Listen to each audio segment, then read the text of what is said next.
I ara aprofito, vostès m'han dit que fos breu en les respostes, fins ara ho he intentat ser, espero que ara em permetin una digressió. Escolti, jo aquests dies, veient determinats mitjans de comunicació, em sorprèn una mica que s'escandalitzin de l'ús de les clavegueres de l'Estat en contra d'un determinat partit polític.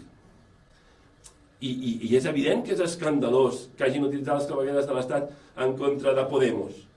Però que no us en recordeu, que les han fet servir contra nosaltres.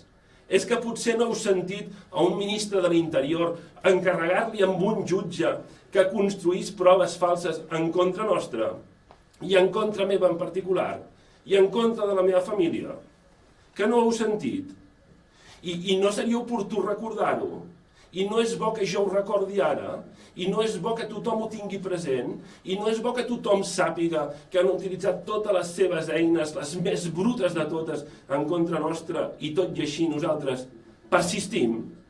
I en aquesta persistència hi ha el camí de la nostra victòria.